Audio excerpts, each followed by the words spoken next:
Hi all, welcome back to Click. ഈ വീഡിയോയിൽ നമ്മൾ സോഫ്റ്റ്വെയർ എഞ്ചിനീയറിംഗ് പ്രോസസ്സിനകത്തെ ഡിസൈൻ ആൻഡ് ഇംപ്ലിമെന്റേഷൻ ഫേസസിനെ കുറിച്ചാണ് ഡിസ്കസ് ചെയ്യുന്നത്. സോഫ്റ്റ്വെയർ എഞ്ചിനീയറിംഗ് പ്രോസസ്സ് എടുക്കുകയാണെങ്കിൽ അതിലെ വളരെ ക്രിട്ടിക്കൽ ആയിട്ടുള്ള അതുപോലെ തന്നെ ഇന്റർറിലേറ്റഡ് ആയിട്ടുള്ള രണ്ട് സ്റ്റേജസ് ആണ് ഡിസൈൻ ആൻഡ് ഇംപ്ലിമെന്റേഷൻ. ഈ രണ്ട് ഫേസസ് ഇതോടുകൂടെയാണ് നമ്മൾ നമ്മുടെ പക്കലുള്ള ഐഡിയാസും റിക്വയർമെന്റ്സും എല്ലാം വർക്കിംഗ് സോഫ്റ്റ്വെയർ പ്രോഡക്റ്റ് ആയിട്ട് ട്രാൻസ്ഫോം ചെയ്യുന്നത്. ഡിസൈൻ എന്ന് പറയുമ്പോൾ ഉദ്ദേശിക്കുന്നത് സിസ്റ്റം റിക്വയർമെന്റ്സിനെ ഒരു ബ്ലൂ പ്രിന്റ് ആയിട്ട് ട്രാൻസ്ലേറ്റ് ചെയ്യാം. നമ്മൾ നേരത്തെ തന്നെ ഇത് ഡിസ്കസ് ചെയ്തിട്ടുണ്ടായിരുന്നു. റിക്വയർമെന്റ്സ് ഫേസിൽ നമ്മൾ SRS ജനറേറ്റ് ചെയ്ത് കഴിഞ്ഞാൽ software requirement specification document generate ചെയ്ത് കഴിഞ്ഞാൽ ദെൻ ഡിസൈൻ ഫേസിലാണ് ഈ SRSനെ നമ്മൾ സോഫ്റ്റ്വെയർ ഡിസൈൻ ഡോക്യുമെന്റ് ആക്കിയിട്ട് മാറ്റുന്നത്. സോ ഒരു സിസ്റ്റം റിക്വയർമെന്റ്സിന്റെ ബ്ലൂ പ്രിന്റ് ആണ് ഈ പറയുന്ന ഡിസൈൻ ഫേസിന്റെ പർപ്പസ് എന്ന് പറയുന്നത് തന്നെ. ദെൻ ഇംപ്ലിമെന്റേഷനിലോട്ട് വരുമ്പോൾ വേറൊന്നുമല്ല, ഈ ഡിസൈൻ എന്താണ് നമ്മൾ ഡിസൈൻ ചെയ്ത് വെച്ചിരിക്കുന്നത് അതിന്റെ എക്സിക്യൂട്ടബിൾ കോഡ് അത് ഡെവലപ്പ് ചെയ്യുക എന്നുള്ളതാണ് ഇംപ്ലിമെന്റേഷനിൽ ഉദ്ദേശിക്കുന്നത്. നമുക്ക് ഇതിൽ ഓരോന്നും കുറച്ചുകൂടെ ഡീറ്റെയിൽഡ് ആയിട്ട് ഡിസ്കസ് ചെയ്ത് നോക്കാം. സോഫ്റ്റ്വെയർ ഡിസൈൻ എന്ന് പറയുമ്പോൾ ഡിഫൈൻ ചെയ്യുന്ന രണ്ട് കാര്യങ്ങളാണ്. എന്താണ് സിസ്റ്റം ചെയ്യേണ്ടത് എന്നുള്ളതും അതുപോലെ തന്നെ എങ്ങനെയാണ് അത് ആ സിസ്റ്റം ചെയ്യേണ്ടതെന്ന്. What a system should do and how it will do it. ഇത് രണ്ടുമാണ് സോഫ്റ്റ്വെയർ ഡിസൈനിൽ നമ്മൾ ഡിഫൈൻ ചെയ്യുന്നത്.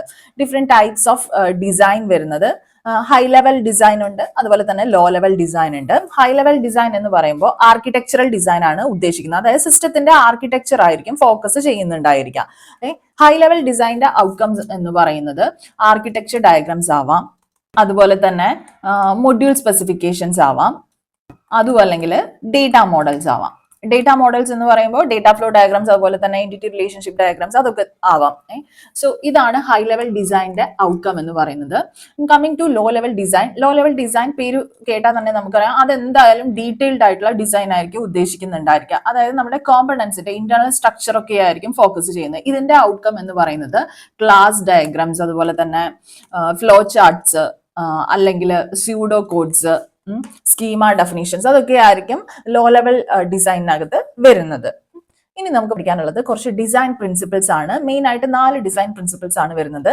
Separation of concerns, modularity, reusability, scalability and മെയിൻറ്റൈനബിലിറ്റി. Separation of concerns എന്ന് പറയുമ്പോൾ ഓരോ പാർട്ടും ഡിസ്റ്റിങ്ക്ട് കൺസേൺസ് ആയിരിക്കണം ഹാൻഡിൽ ചെയ്യുന്നത്. മോഡുലാരിറ്റി നമുക്കറിയാം, മൊഡ്യൂൾസ് ആയിട്ടായിരിക്കും നമ്മുടെ സിസ്റ്റത്തിനെ നമ്മൾ ഡിവൈഡ് ചെയ്യുന്നത്. അപ്പോൾ ഈ മൊഡ്യൂൾസ് ആയിട്ട് നമ്മൾ ബ്രേക്ക് ചെയ്യുമ്പോൾ സിസ്റ്റത്തിനെ ഡിവൈഡ് ചെയ്യുമ്പോൾ ഇൻഡിപെൻഡന്റ് ആയിട്ടുള്ള ടെസ്റ്റബിൾ ആയിട്ടുള്ള മൊഡ്യൂൾസ് ആയിട്ട് വേണം സിസ്റ്റത്തിനെ ബ്രേക്ക് ചെയ്യാനായിട്ട്, ഡിവൈഡ് ചെയ്യാനായിട്ട്. റീയൂസബിലിറ്റി എന്ന് പറയുമ്പോൾ ഒരു സിസ്റ്റത്തിന് വേണ്ടി അല്ലെങ്കിൽ ഒരു ആപ്ലിക്കേഷന് വേണ്ടിയിട്ട് നമ്മൾ ചെയ്യുന്ന ഡിസൈൻ, അതിൽ നമ്മൾ യൂസ് ചെയ്യുന്ന കോമ്പണൻസ് നമുക്ക് മറ്റ് ആപ്ലിക്കേഷൻസിലും യൂസ് ചെയ്യാവുന്ന രീതിയിൽ ആ തരത്തിൽ വേണം നമ്മൾ സോഫ്റ്റ്വെയർ ഡിസൈൻ ചെയ്യാനായിട്ട്. ദെൻ സ്കേലബിലിറ്റി ആൻഡ് മെയിൻറ്റൈനബിലിറ്റി എന്ന് പറയുമ്പോൾ നമുക്കറിയാം സ്കേലബിലിറ്റി, നമുക്ക് സ്കേലബിൾ ആയിരിക്കണം ആപ്ലിക്കേഷൻ, ഫർദർ സ്കേലബിൾ പോസിബിൾ ആയിരിക്കണം, ഗ്രോത്ത് അക്കോമഡേറ്റ് ചെയ്യാനായിട്ട് സാധിക്കണം, അതുപോലെ തന്നെ അപ്ഡേറ്റ്സ് ഉണ്ടെങ്കിൽ അത് നമുക്ക് ഈസിലി ഇൻക്ലൂഡ് ചെയ്യാനായിട്ട് സാധിക്കണം. അതാണ് സ്കേലബിലിറ്റി ആൻഡ് മെയിൻറ്റൈനബിലിറ്റി എന്നതുകൊണ്ട് ഉദ്ദേശിക്കുന്നത്. അപ്പൊ ഈ 4 ഡിസൈൻ പ്രിൻസിപ്പിൾസ് ആണ് മെയിൻ ആയിട്ട് വരുന്നത്. അതിന്റെ പേരും പർപ്പസും ഓർത്തു വെക്കാനായിട്ട് ശ്രമിക്കുക. ഇനി കുറച്ച് ഡിസൈൻ മെത്തഡോളജീസ് ആണ് ഇവിടെ ലിസ്റ്റ് ചെയ്തിരിക്കുന്നത്. ഫസ്റ്റ് വൺ എന്ന് പറയുന്നത് object oriented design. Object oriented design process എന്ന് പറയുമ്പോൾ തന്നെ നമുക്ക് മനസ്സിലാക്കാം സിസ്റ്റത്തിനെ ക്ലാസസ് അല്ലെങ്കിൽ ഒബ്ജക്ട്സ് യൂസ് ചെയ്തിട്ടായിരിക്കും മോഡൽ ചെയ്യുന്നത്.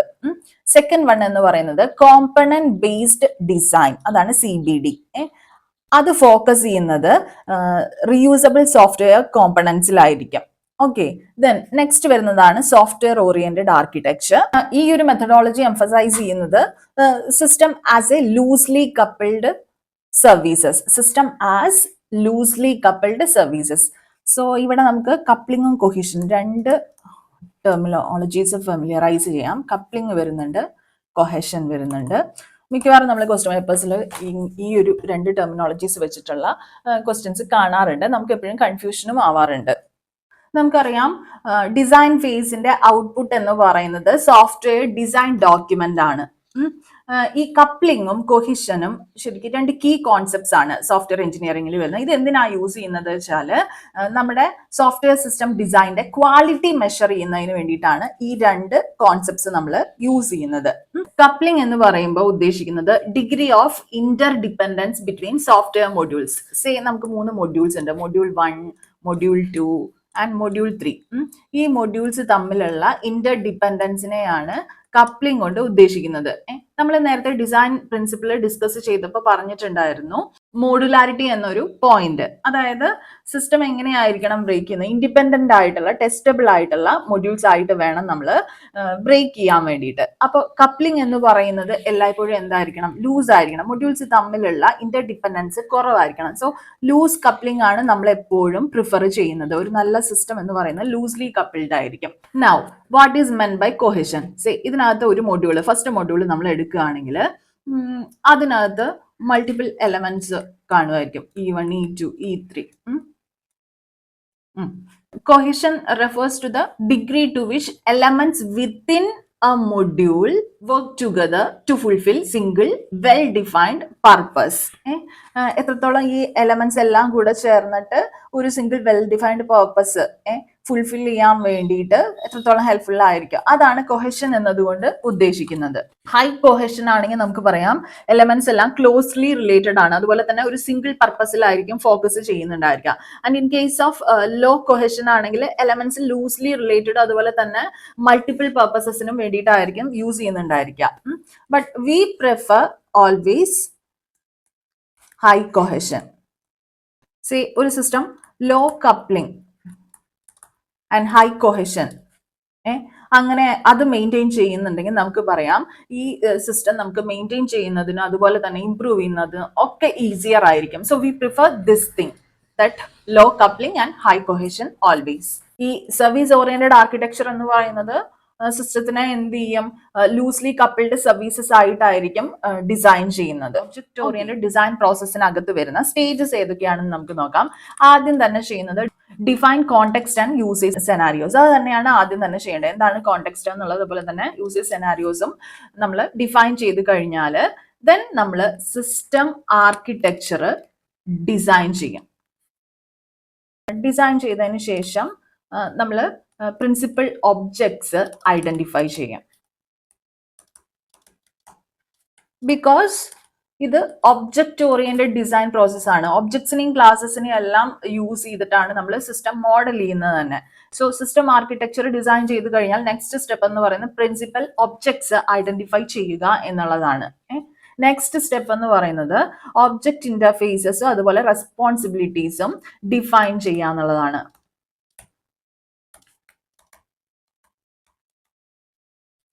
And finally, what we can do? Design object models. അത് സ്റ്റാറ്റിക് ആയിട്ടുള്ള മോഡൽസ് ആവാം, ഡൈനാമിക് ആയിട്ടുള്ള മോഡൽസ് ആവാം. സ്റ്റാറ്റിക് മോഡൽസ് എന്ന് പറയുമ്പോൾ ക്ലാസസിനെയാണ് ഉദ്ദേശിക്കുന്നത്. And in case of dynamic models sequence അല്ലെങ്കിൽ സ്റ്റേറ്റ്, അതിനെയാണ് ഡൈനാമിക് മോഡൽസ് എന്നതുകൊണ്ട് ഉദ്ദേശിക്കുന്നത്. ജസ്റ്റ് ഒന്ന് അതിനെക്കുറിച്ച് പറഞ്ഞു തരാം. ഡിസൈൻ മോഡൽസ് നമ്മൾ കൺസിഡർ ചെയ്യുകയാണെങ്കിൽ ഇപ്പൊ തന്നെ പറഞ്ഞ പോലെ സ്റ്റാറ്റിക് ആവാം മോഡൽസ്, അല്ലെങ്കിൽ ഡൈനാമിക് ആവാം, പിന്നെ അതർ മോഡൽസ് ഉണ്ട് കേട്ടോ. ഇത് രണ്ടും അല്ലാതെ വേറെയും മോഡൽസ് ഉണ്ട്. സ്റ്റാറ്റിക് മോഡൽസ് എന്ന് പറയുമ്പോൾ നമ്മുടെ ക്ലാസ് ഡയഗ്രാം, അതുപോലെ തന്നെ ജനറലൈസേഷൻ, അസോസിയേഷൻ, ഇതൊക്കെ സ്റ്റാറ്റിക് മോഡൽസ് ആണ്.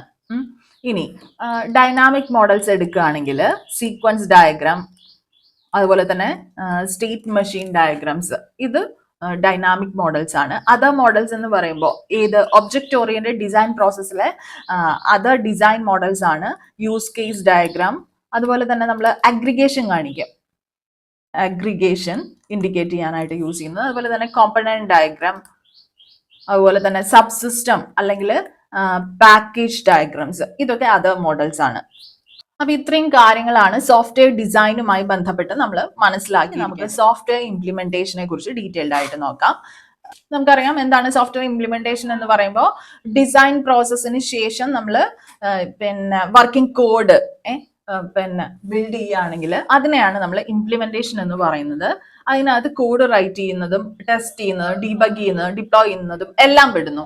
സോഫ്റ്റ്വെയർ ഇംപ്ലിമെന്റേഷനിൽ വരുന്ന കീ ആക്ടിവിറ്റീസ് ആണ് ലിസ്റ്റ് ചെയ്തിരിക്കുന്നത്. കോഡിംഗ് വരുന്നുണ്ടായിരിക്കും. നമുക്കറിയാം സോഴ്സ് കോഡിലോട്ട് നമ്മുടെ ഡിസൈനിനെ കൺവേർട്ട് ചെയ്യുക, കോഡിംഗ് സ്റ്റാൻഡേർഡ്സ് എല്ലാം ഫോളോ ചെയ്ത് മോഡുലാർ പ്രോഗ്രാമിംഗ് യൂസ് ചെയ്ത് വേർഷൻ കൺട്രോൾ എല്ലാം മെയിൻറ്റെയിൻ ചെയ്തിട്ട് നല്ല രീതിയിൽ കോഡിംഗ് ചെയ്യാം നമുക്ക്.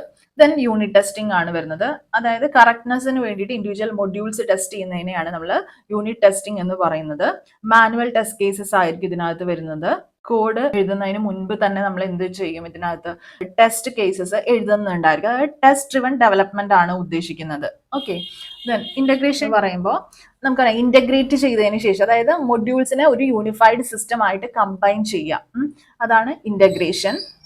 അതിനകത്ത് ഇന്റഗ്രേഷൻ ടെസ്റ്റിംഗ് നമുക്ക് ചെയ്യാനായിട്ട് സാധിക്കും. ജെൻകിൻസ് പോലെയുള്ള ടൂൾസ് യൂസ് ചെയ്ത് ഇൻ കേസ് ചോദിക്കുകയാണെങ്കിൽ അറിയാൻ വേണ്ടിയിട്ടാണ്. ജെൻകിൻസ് എന്ന് പറയുന്നത് ഇന്റഗ്രേഷൻ ടെസ്റ്റിംഗുമായിട്ട് ബന്ധപ്പെട്ട ടൂളാണ്. അതിനുവേണ്ടി യൂസ് ചെയ്യുന്നത് കണ്ടിന്യൂസ് ഇന്റഗ്രേഷന് വേണ്ടിയിട്ട് യൂസ് ചെയ്യുന്ന ഒരു ടൂളാണ് കേട്ടോ. അപ്പൊ ജെൻകിൻസ് പോലെയുള്ള ടൂൾസ് യൂസ് ചെയ്ത് കണ്ടിന്യൂസ് ഇന്റഗ്രേഷൻ ചെയ്യാം. പിന്നെ നെക്സ്റ്റ് ഡീബഗിംഗ് ആണ്. നമുക്കറിയാം എറേഴ്സ് ഫിക്സ് ചെയ്യുക, ഐഡന്റിഫൈ ചെയ്ത് ഫിക്സ് ചെയ്യുക എന്നുള്ളതാണ് ഉദ്ദേശിക്കുന്നത്. അതിന് വേണ്ടിയിട്ട് നമ്മൾ ഏത് ഐഡിയിലാണോ കോഡിംഗ് ചെയ്തുകൊണ്ടിരിക്കുന്നത് അതിൽ ഡീബഗേഴ്സ് യൂസ് ചെയ്യാം, ലോഗ്സ് ചെക്ക് ചെയ്യാം, ബ്രേക്ക് പോയിന്റ്സ് സെറ്റ് ചെയ്തിട്ട് ചെക്ക് ചെയ്യാം, പിയർ റിവ്യൂസ് ചെയ്യാം. ഓക്കെ, ദെൻ വരുന്നതാണ് ഡോക്യുമെന്റേഷൻ. നമുക്കറിയാം ഫ്യൂച്ചർ ഡെവലപ്മെന്റ് മെയിൻ്റനൻസിനും വേണ്ടിയിട്ട് വളരെ ഇമ്പോർട്ടൻ്റ് ആയിട്ടുള്ള ഒരു കാര്യമാണ് ചെയ്ത കാര്യങ്ങളും ചെയ്യേണ്ട കാര്യങ്ങളും എല്ലാം ഡോക്യുമെന്റ് ചെയ്യുക എന്നുള്ളത്. അത് നമ്മുടെ കോഡിനകത്ത് ഇൻലൈൻ കമന്റ്സ് ആയിട്ട് കൊടുക്കാം, അല്ലെങ്കിൽ external documentation like API guides ഉണ്ടാവാം, യൂസർ മാനുവൽസ് ഉണ്ടാവാം. ഓക്കെ, അതെല്ലാം ഈ സോഫ്റ്റ്വെയർ ഇംപ്ലിമെന്റേഷന്റെ ഭാഗമായിട്ട് വരുന്ന കീ ആക്ടിവിറ്റീസിൽ പെടുന്നതാണ്. ഫൈനലി ഡിപ്ലോയ്മെന്റ് എന്താണ്, ഓപ്പറേഷണൽ എൻവയോൺമെന്റിലേക്ക് നമ്മുടെ സോഫ്റ്റ്വെയറിനെ മൂവ് ചെയ്യുക എന്നുള്ളതാണ് ഉദ്ദേശിക്കുന്നത്. സോഫ്റ്റ്വെയർ ഇംപ്ലിമെന്റേഷനിലെ ബെസ്റ്റ് പ്രാക്ടീസസ് എന്ന് പറയുമ്പോൾ ഡിസൈൻ ടെംപ്ലേറ്റ്സ് അപ്ലൈ ചെയ്യാം. അത് പ്രൂവൺ ആയിട്ടുള്ള ഡിസൈൻ ടെംപ്ലേറ്റ്സ് കാണുമായിരിക്കും, അത് അപ്ലൈ ചെയ്യുക. അതായത് ഡിസൈൻ പാറ്റേൺസിന്റെ യൂസേജിനെയാണ് ഉദ്ദേശിക്കുന്നത്. സോ അത് ഫോളോ ചെയ്യുകയാണെങ്കിൽ റീഡബിലിറ്റി കുറച്ചും കൂടി, അണ്ടർസ്റ്റാൻഡബിലിറ്റി കുറച്ചും കൂടി നല്ല രീതിയിൽ ഉണ്ടായിരിക്കും. പിന്നെ നെക്സ്റ്റ് ബെസ്റ്റ് പ്രാക്ടീസിൽ നമുക്ക് പറയാവുന്നത് പ്രോട്ടോടൈപ്പിംഗ്. ഏർലി ഫീഡ്ബാക്കിന് വേണ്ടിയിട്ട് നമ്മൾ എന്ത് ചെയ്യണം, ഒരു വർക്കിംഗ് മോഡൽ ബിൽഡ് ചെയ്യുക, അതാണ് പ്രോട്ടോടൈപ്പിംഗ്. അതൊരു കൈൻഡ് ഓഫ് ബെസ്റ്റ് പ്രാക്ടീസ് ആണ്. അതുപോലെ തന്നെ സെക്യൂർ കോഡിംഗ് പ്രാക്ടീസസ് അത് ഇംപ്ലിമെന്റ് ചെയ്യാനായിട്ട് ശ്രമിക്കുക. ദെൻ വരുന്നതാണ് സ്കെയിലബിലിറ്റി. വേറെ ഒന്നുമല്ല, ഫ്യൂച്ചർ സിസ്റ്റം എക്സ്പാൻഷന് വേണ്ടിയിട്ടുള്ള പ്രിപ്പറേഷൻ, അതാണ് സ്കെയിലബിലിറ്റി എന്നതുകൊണ്ട് ഉദ്ദേശിക്കുന്നത്. ദെൻ നെക്സ്റ്റ് നമുക്ക് ഫീഡ്ബാക്ക് എടുക്കാം സ്റ്റേക്ക് ഹോൾഡറുടെ പക്കൽ നിന്ന്. ഡെവലപ്മെന്റ് ടൈമിൽ തന്നെ നമ്മൾ കണ്ടിന്യൂസ്ലി എന്ത് ചെയ്യാണ്, ഇൻപുട്ട് ഗ്യാദർ ചെയ്തുകൊണ്ടിരിക്കുകയാണ് സ്റ്റേക്ക് ഹോൾഡറുടെ ഭാഗത്തു നിന്ന്. ഇതൊക്കെ ബെസ്റ്റ് പ്രാക്ടീസസ് ആണ് ഡ്യൂറിങ് സോഫ്റ്റ്വെയർ ഇംപ്ലിമെന്റേഷൻ. അപ്പോൾ ഈ ഒരു വീഡിയോ, അതായത് സോഫ്റ്റ്വെയർ ഡിസൈൻ ആൻഡ് ഇംപ്ലിമെന്റേഷൻ, ഈ ഒരു പോർഷനെ കുറിച്ചുള്ള വീഡിയോ നമ്മളിവിടെ വൈൻഡ് അപ്പ് ചെയ്യുകയാണ്. ഏറ്റവും ഇമ്പോർട്ടൻ്റ് ആയിട്ടുള്ള കുറച്ച് കീ ഏരിയാസ് ആണ് നമ്മളിവിടെ കവർ ചെയ്തിട്ടുള്ളത്. കുറച്ചുകൂടി ഡീറ്റെയിൽഡ് ആയിട്ട് നമ്മുടെ നോട്ട്സിനകത്ത് കാര്യങ്ങൾ കൊടുത്തിട്ടുണ്ട്. വേണ്ട കാര്യങ്ങൾ മാത്രം ഇൻക്ലൂഡ് ചെയ്തുകൊണ്ടാണ് നമ്മുടെ നോട്ട്സ് പ്രിപ്പയർ ചെയ്തിട്ടുള്ളത്. അപ്പോൾ നിങ്ങൾ ഫർദർ അത് റീഡ് ചെയ്ത് നോക്കുക. എന്തെങ്കിലും സംശയങ്ങൾ ഉണ്ടെങ്കിൽ കമന്റ് സെക്ഷനിൽ ചോദിക്കാവുന്നതാണ്. അതുപോലെ തന്നെ വീഡിയോ ഇഷ്ടപ്പെട്ടുവെങ്കിൽ അല്ലെങ്കിൽ യൂസ്ഫുൾ ആയി ഫീൽ ചെയ്യുന്നുണ്ടെങ്കിൽ ലൈക്ക് ബട്ടൺ പ്രസ് ചെയ്യുക. ചാനൽ ഇതുവരെ സബ്സ്ക്രൈബ് ചെയ്യാത്ത കുട്ടികളാണെങ്കിൽ please don't forget to subscribe the channel. അപ്പോൾ പുതിയൊരു വീഡിയോയുമായിട്ട് വീണ്ടും കാണാം. Signing off, your study partner. Click, stay focused on what really matters to you.